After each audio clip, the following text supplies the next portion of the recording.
Hey everyone, how y'all doing? Welcome and welcome back to my channel. Today I'm so excited to be tier ranking every single book that I've read so far in 2022. So I haven't been doing wrap-ups on my channel. I don't think I've done a single one this year. I'm not sure, but I just don't really enjoy making them anymore, and so I thought that this would be a fun way to show you guys all the books that I've read so far this year and talk about them a little bit with you. I saw Lisa from With Love Lisa do this video recently. She's not the first one to do this, but she's just the one that I saw the most recently do it, and it is the video that inspired me to make my own. I'm really excited about this video, so let's just jump right on in. So let's go through my tiers first. So the top tier is A Gift to the World. So these are like the top favorites of the year, the books that will most likely make it onto my favorite books of the year list at the end of the year. Then we have Really Loved It. So obviously that means I really loved it, but it's just not quite at that like all-time favorite level. Good but not great. Not for me, and shouldn't exist. I'm pretty sure this category exists for like one book and one book alone, maybe two. Actually, I think it exists for two books. So let's just start. I've read 64 books this year, so we have a lot to get through. So the first one here is Ignite Me by Taharamafi. So I'm actually gonna go find Shatter Me. There's a lot of books here and they all kind of blend in together. Shatter Me is right here. Okay, Shatter Me is not the best one in the entire series, so I'm just gonna put it in Really Loved It for now. Then we have Unravel Me, and this one to me is a gift to the world. I absolutely adore this book. By the way, these are rereads for me if you didn't know. We have Ignite Me, and this one is also a gift to the world. I absolutely adore this book. I just love this series so much, and rereading it this year was so much fun. I was in kind of like a reading slump, and so I did a whole like little reading vlog where I tried to break my reading slump by rereading these books and annotating them for the first time, and it was seriously some of the most fun that I've had reading this year, and also one of my favorite videos that I've made. So if you have not seen it, I'll make sure to link it somewhere for you to check out. But yeah, these ones, I feel like that's where they belong. Unite Me, which is the first novella collection, I'm gonna put in good but not great because I love Warner's story, but I absolutely despise Adam's story, so I feel like it just has to go in like this middle of the road tier. Then we have The Raven King by Maggie Stiefvater. This one, I think I'm gonna put Really Loved It. I think it is my favorite in the series, or like tied for my favorite with the first book, but I don't think it's like quite a gift to the world, you know what I mean? Like it's just kind of like right there. Oh my god, we're just hitting like a bunch of rereads right off the bat. So the next one is The Summoning by Kelly Armstrong. This is the first book in the Darkest Powers series, which is one of my favorite series as a kid. I'm gonna put this one in good but not great. It was never my favorite in the series to begin with, but then rereading it as an adult, it doesn't quite hit exactly the same as it did when I was younger. So again, it's just very kind of middle of the road. Fireworks by Katie Katugno. Good but not great. I really enjoyed aspects of it. It deals a lot with like the music industry and all of that stuff. I enjoyed the romance in it, but I didn't necessarily love the friendship in it, which was kind of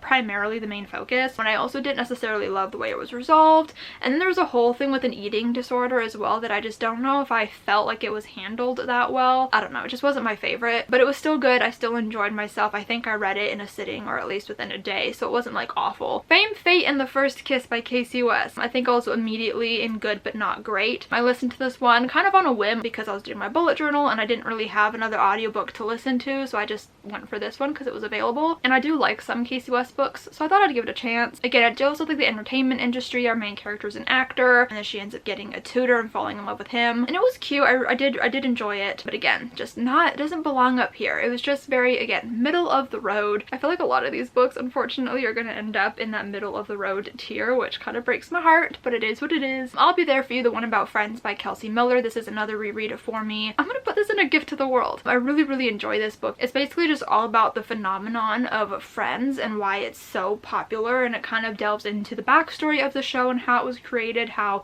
the cast came to be, and just kind of the whole journey of the show. I read it back in 2019 and I've been wanting to reread it, and I'm in a huge Friends mood right now. I'm rewatching the show, so I thought it was the perfect time to pick up this book again, and I annotated it again because I annotated it the first time, but I like added more annotations this time, and it was just so much fun to read. And I don't know, like this book just kind of brings a lot of comfort to me, like talking about the show and like, I don't know, finding comfort in that, in the fact that other people also find Friends so comforting and like find so much solace in it. I don't know, I feel really connected to this book. Then we have Suddenly Supernatural. This is the second book, so I'm gonna grab the first book over here, which I believe is called School Spirit. This was another book that I loved as a kid when I was about 10, I think is when I first read it. Again, good but not great. It was like a cute spooky story, but again, it's for middle grade, and because like I read it as a kid, it's less likely that it's gonna hold up as much when I'm older. So it is enjoyable, it is fun. I I enjoyed myself reading it. It's just not amazing. And then the second book, Scaredy Cat, is gonna go right next to it. I feel pretty much the same about that book as I do the first one. Then we have The Romance Recipe by Ruby Barrett. This is a more recent read. I received an ARC for it, and I was really looking forward to it because it's a female-female romance. It dealt with like a cooking show, but from my understanding from the synopsis is I just kind of thought the whole book would be dealing with this cooking show, but instead the whole book was like a lead up to the cooking show, which is just not really the vibes that I wanted. And the romance also happened very, very quickly, which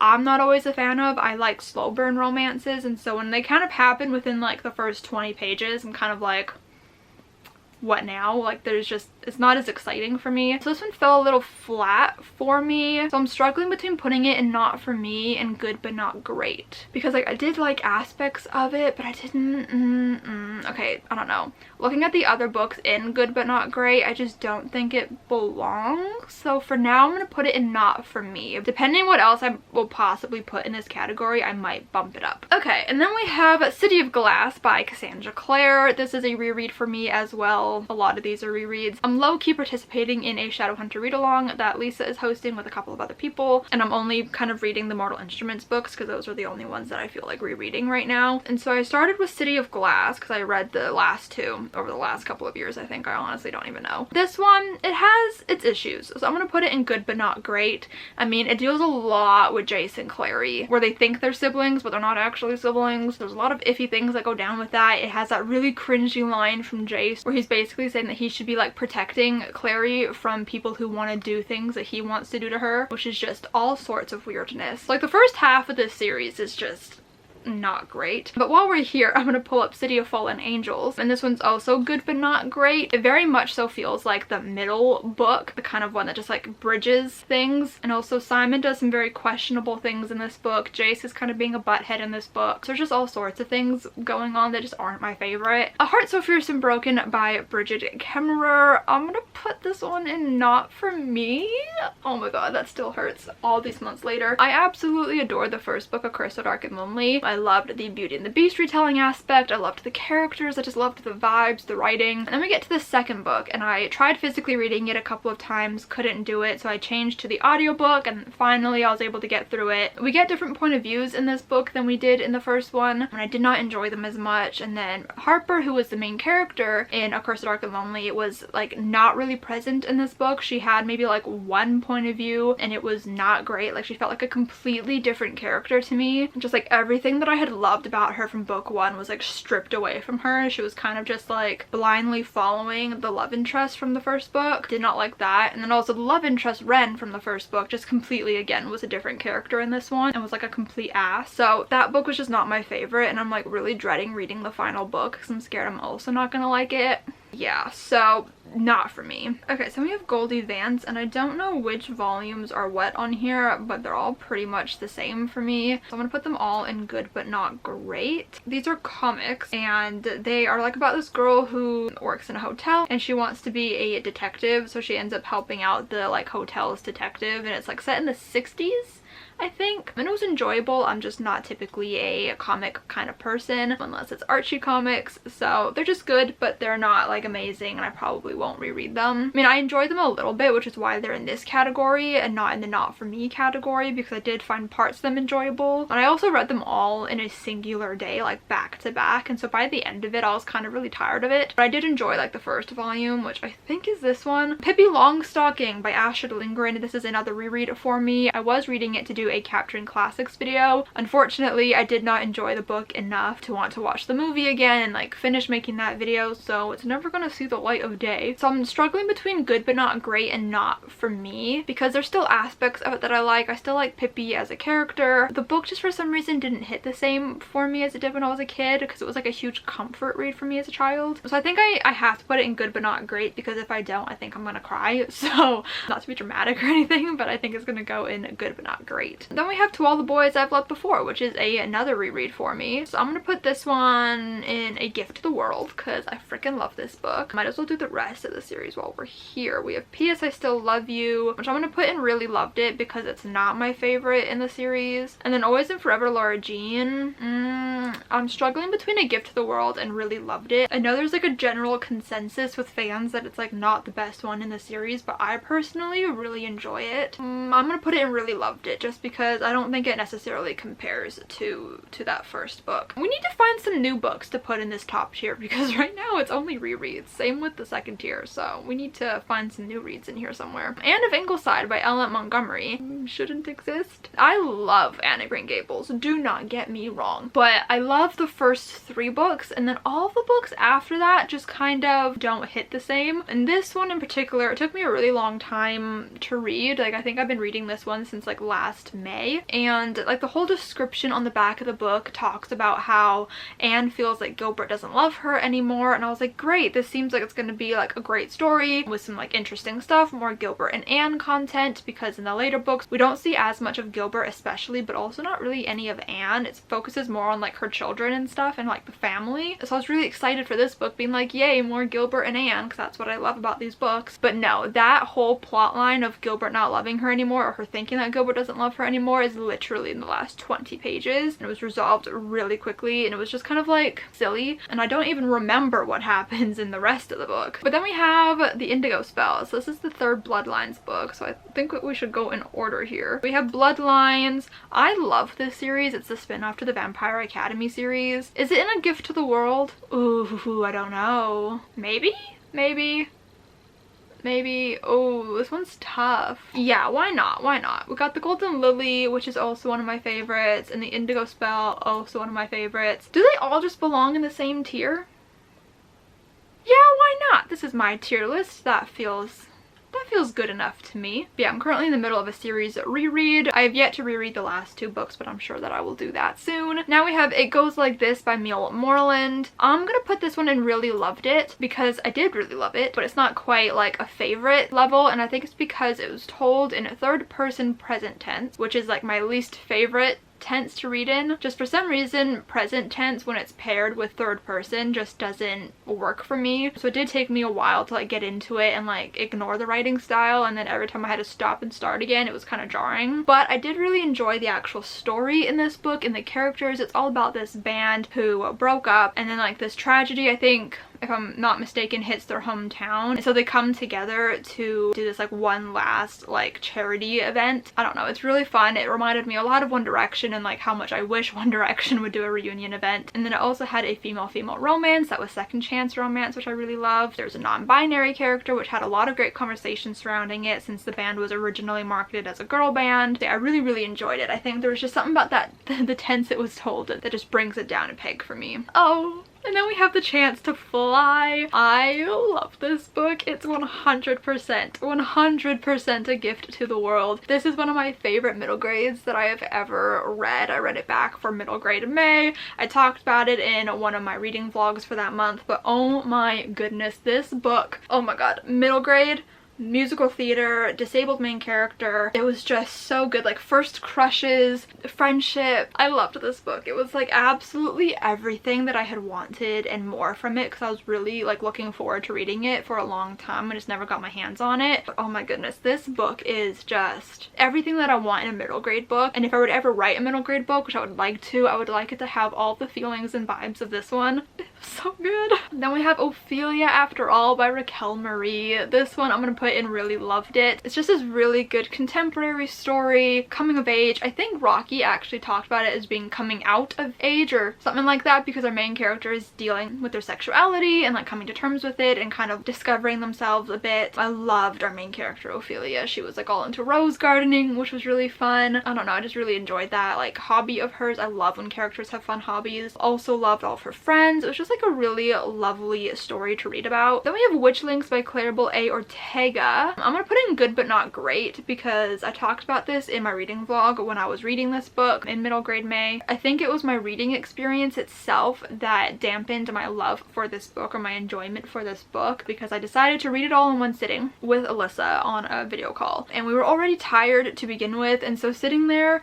and just reading this book all day was very exhausting for some reason, and we were like so delirious by the end of it. And I just think that reading it all in one day like that and like only on a video call with somebody was just not the way to go. So I do want to reread it in the future, maybe when it's closer to the second book coming out, which I think is next year, and hopefully I will enjoy it more then, because I did really like Clarabelle's book Ghost Squad, and like I do like the idea of this book. I genuinely think it was all down to like the reading experience, which was no one's fault but my own. So yeah, I hate that it's in this tier, but for right now it's gotta be. Then we have Gallant by Ve Schwab, which also is gonna go in good but not great. I enjoyed this book. I did, don't get me wrong. I have a whole reading vlog for it on my channel. I received an ARC from it, which I was so excited about and so grateful for. I can't even like describe why this one isn't in like a higher tier. There was just something about it that was missing for me. I did read it like all the way back in like March, I think, February or March, and so my feelings on it are a bit blurry. I do want to reread it eventually. I don't know when, but I would like to reread it because maybe I would like it more. I know that V.E. Schwab's writing was beautiful because it always is. I don't know, there was just something about this one that just didn't quite hit the mark for me as much as her other ones. Then we have Lulu and Milagro's Search for Clarity by Angela Velez, and this one I'm also going to put in good but not great. I told you a lot of the books would be going in this tier and I'm so sad about it. This one I also received an ARC for, which I was so grateful for, but I was hoping for like more of like an actual sister story. It was like the sisters were just stuck together the entire book. They were going on like this trip, and I really wanted them, and I thought that they were just gonna be stuck together the entire time. But when I actually read it, they weren't even partners on this trip. It was like a school trip, and they weren't even partners. They were stuck with other people, and then they had like their own little romances and their own little stories, which like was fine and it was enjoyable, but it was just because I expected like the sisters to be stuck together the entire time, and that's not what it was. So again, it's another case of my expectations and what I thought going into it based on the description was just not what the actual book was. It was great for what it was. It's just not fully what I was expecting or wanting out of the story based on what I got out of the description. But it was still a really great book. Great conversations in it for sure, about sisterhood and family expectations and college and like all that stuff. It was a really great book. Not The Witch You Wed by April Asher, I believe. This one, I think, okay, I really liked the like second half of it, but the first half was a bit slow for me, and I think it's because it's a fake dating book, but I think it took a really long time to get to the fake dating, and so I think that dampened my enjoyment of it. So I think if it had started sooner, it would be in the really loved it tier, but I think it's gotta go down in good but not great, just because it was very slow going at the beginning. But it was really enjoyable. I believe there is like a companion sequel book coming out, and I will be reading it. But yeah, just because the fake dating I think started like halfway through the book, it was just kind of slow going, but once I got into it I really enjoyed it, so it was still good. A Show for Two by Tasha Bouillon. Are we surprised that it's going straight up to this top tier? I don't think so. I freaking adored this book. It's right behind me right there. Counting Down with You was my favorite book of last year, so it's no surprise that Tashi's sophomore book, A Show for Two, is also a favorite of the year. Oh, just everything about it. I read it in a singular day, basically in a sitting. I loved the characters so much. Our main character has depression, and I really liked how it was represented in the book. If you didn't know, this book was inspired by Tasha Bouillon's experience of Tom Holland coming to her school undercover as a student, and so it has some really fun dynamics in it. The love interest is an actor, but he really loves photography, and the whole book is like him doing this like photography contest thing with their main character, and it's just like a really enjoyable story. The romance was to die for. These characters were amazing. This cover is gorgeous, which has nothing to do with the actual book itself, but I just had to mention it. Yeah, also the scene that this cover is depicting was absolute gold. I cannot even describe to you. Also just the vibes of this book. There were so many good quotes and lines, and the writing is magnificent. Just everything about this book is like an A+ for me. Absolutely a gift to the world. world. I think Tasha Bouillon in general is a gift to the world. So yeah, 100% no doubt about it. It's straight up into this top tier. Then we have Book Lovers by Emily Henry. We've got some good books coming up right now, but Book Lovers is again a gift to the world. I love Emily Henry, and I think that this is my second favorite Emily Henry book. So it goes beach read, Book Lovers, and then People We Meet on Vacation. Book Lovers was such an enjoyable story. The main character is a literary agent and the love interest is an editor, and they kind of get off on the wrong foot, and then they end up randomly bumping into each other in this small town, and she finds out that he's from this small town, and then they're just like, oh, they end up working on this book together, and it's just absolutely so beautiful. That love interest, I'm struggling to remember his name right now. Charlie, maybe?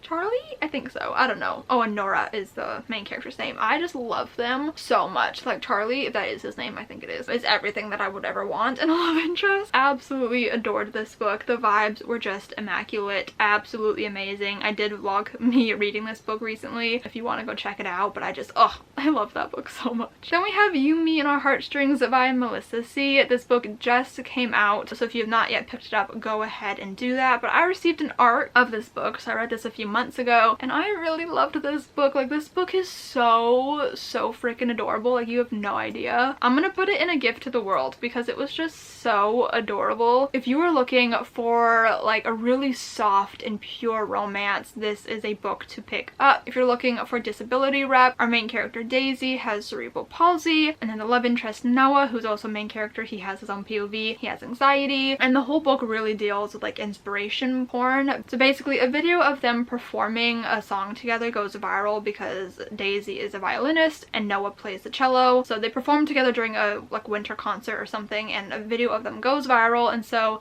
they're falling in love while the world is like kind of watching them fall in love, and everyone kind of flocks to Daisy and is kind of like, oh, like you're such an inspiration for overcoming your disability and being so talented. And she's like, I'm not an inspiration. Like, I'm not something for you to be inspired by. It's a beautiful story, an important story, an adorable story, and like I just love the way that everything is handled in this book. It's stunning. It's stunning. So yeah, if you have not picked up this book yet, I highly recommend it. Then we have Talk Flirty to Me by Livi Hart. Again, a gift to the world. Holy shit. I might be a little bit biased because it's written by one of my very close writing friends, but regardless, I really love this book, and it is 100% a gift to the world. It's just so much fun. Like, I actually read it twice this year. I read it at the beginning of the year before it was out, and that was my second time reading it in general, and then I read it once it was actually published and everything. I love this book so much. It's about our main characters. We have Piper, who's kind of floundering in life right now. She had to move back home. She doesn't really have a job. Her mom is pregnant, so she's there to help her mom out. And then it's about Sam, who is a firefighter, but he wants to run for mayor, and he really wants a good endorsement from Piper's mom, who's also in politics. So he ends up kind of pushing himself into her life a little bit by like hanging around the family. But Piper, who is an audiobook narrator, when she gets a job opportunity and needs a male co-narrator, her only option really is Sam. And so they end up getting this job together and narrating a very steamy, erotic, like sci-fi book, I think it is, which obviously puts them in like weird predicaments, and it's just so good. It's a second chance romance, brother's best friend. There's great family dynamics in this book. Just everything about this book is to die for. The steamy parts are amazing.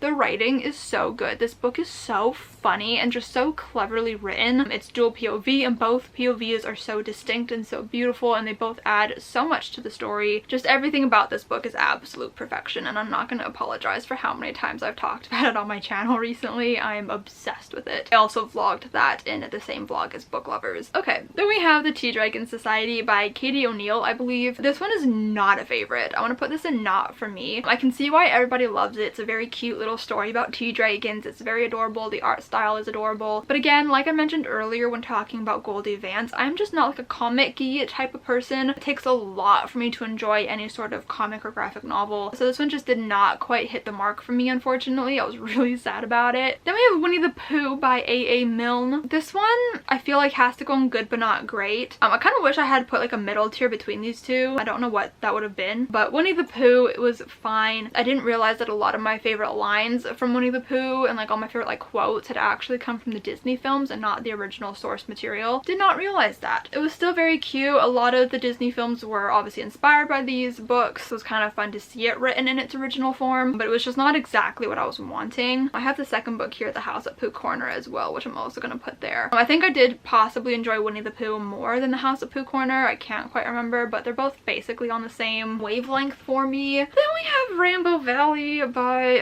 Montgomery, and this is the other book that belongs and shouldn't exist. Like, I purely made this tier just to put these two books into it because I have stronger feelings about them than, you know, the books in the not for me category. Rainbow Valley, I think, is one of my least favorites in this entire series. Like, Anne of Windy Poplars is absolutely my least favorite, but I think this one comes in at like a pretty close second. So this is like the first book in the series that doesn't have Anne's name in the title because it focuses more on the children. I've read it before, but I completely forgot what it was about, but I thought, and I had like misremembered it as being about Anne's children primarily because she has a lot of kids. She has like 6 kids, I think. So I misremembered it as being all about her children, but instead it actually focuses mostly on children from a neighboring family, and I honestly don't like any of them. I don't care about them. The Anne's kids barely even come up. We get some chapters where it's Anne gossiping with like her nanny lady and this other like neighbor. That's basically the only scenes we get with Anne. I don't know if there's really any Gilbert in this book. I can't remember, but it was just a dumpster fire. I had to listen to it on audiobook because I could not bring myself to read it physically. Yeah, just not great. It was not good. No thank you. Wonder by RJ Palacio, the illustrated edition, right up into a gift to the world. This is my favorite book of all time, as you should all know by now if you've watched any video by me. But this time I read the illustrated edition, which just came out, and let me tell you, oh my god, it was so stunning. All of the illustrations are done by Tad Carpenter, who was the original cover designer, which was so amazing. So I loved seeing all of his illustrations, and I want to frame every single one. Just saying. And then there was an introduction by him, and there was an afterword, I believe, by RJ Palacio, which made me cry, not gonna lie. This whole book makes me cry. I love it so much, and it's quite literally my favorite book to exist in this world. I love it so much, and so having like an illustrated edition just, you know, brings it up that much more for me. I absolutely adore this book, and I could talk about it forever, so I'm gonna stop now, but I love it so much. Then we have The Love Hypothesis by Ali Hazelwood. I'm gonna put this one and really loved it just because I don't think it quite belongs with all the books up here. I also read it for that romance reading vlog featuring Talk Flirty to Me and book lovers, and it was definitely like my least favorite out of the books that I read. Still really loved it, but it was just my least favorite. There were just some iffy things in it. It was originally Raylo fan fiction, which doesn't really bother me, but they mentioned Star Wars in the book, and that does bother me. I just think that if a book is inspired by something, you shouldn't really mention that thing it's inspired by because it kind of takes me out of the story. Maybe that doesn't, you know, bother everybody, but it bothers me.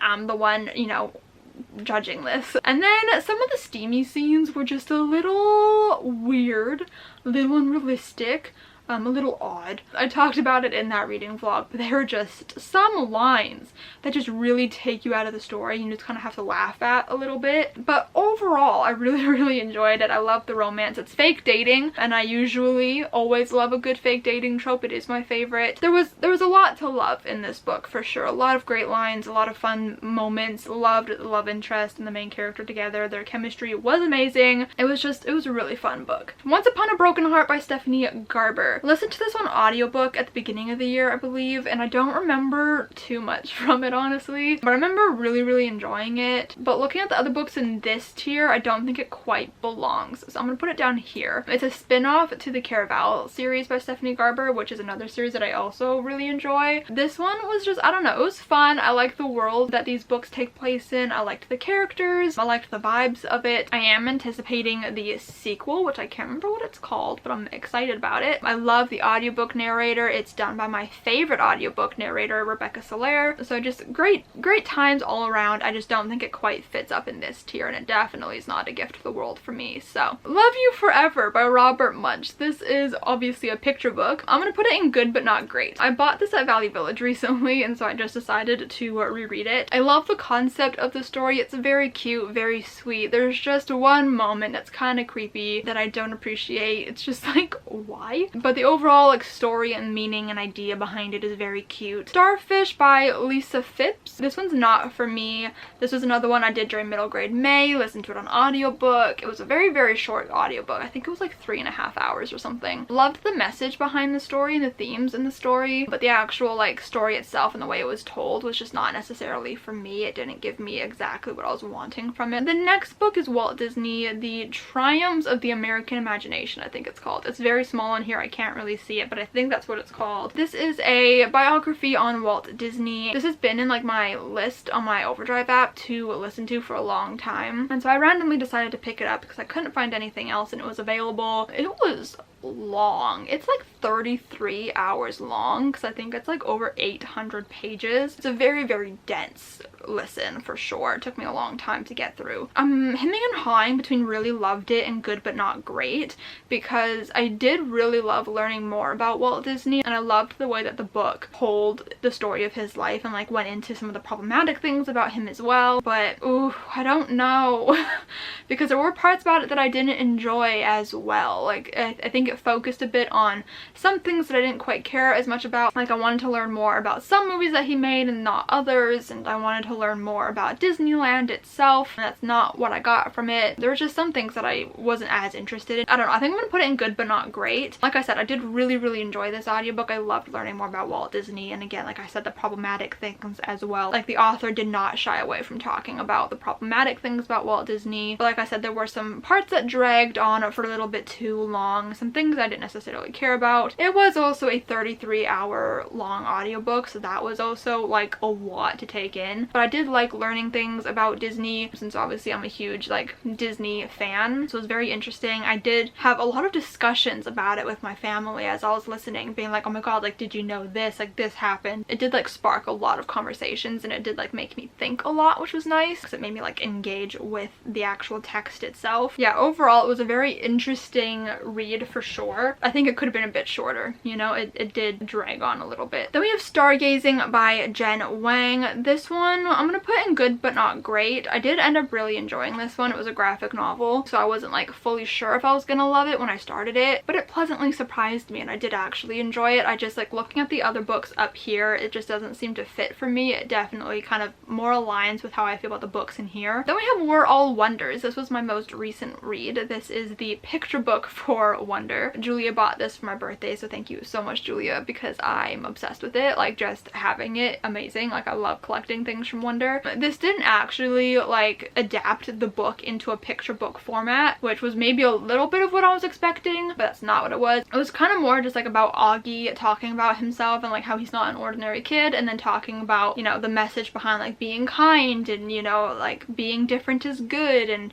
all of these things. It was a very, very cute picture book. I really enjoyed it. I'm gonna put it in good but not great simply because again I feel like it just doesn't belong up here, but it was very, very cute. Loved the art style, loved everything about it. Honestly, it's Wonder, so I loved it, but yeah, I just feel like it doesn't really belong up there. 1 Year at Ellsmere by Faith Erin Hicks. I'm gonna put this one in not for me. I was expecting like a creepy boarding school vibe kind of graphic novel. The whole description talks about like this mysterious beast in the woods, and so I was expecting like a lot more to do with that, but instead what we got was basically an entire graphic novel of them like worrying about school and studying for school and like less of the monster business, which was just not quite what I was wanting. So again, it's another expectation thing, but I did really enjoy the art style of it. It was really fun, and like the whole like color scheme of the graphic novel. Then we have Kingdom of the Wicked by Carrie Maniscalco. This one has very similar vibes to me as Once Upon a Broken Heart, so I think I'm gonna put it in the same category. I also listened to it on audio. The audiobook was really fun. It has like music and stuff in it and like some cool effects sometimes. I'm currently listening to the sequel, but yeah, the story for some reason kind of really reminds me of like the dynamics in Once Upon a Broken Heart, but I think I liked Once Upon a Broken Heart just a little bit more than Kingdom of the Wicked. Yeah, I don't know. It was just like,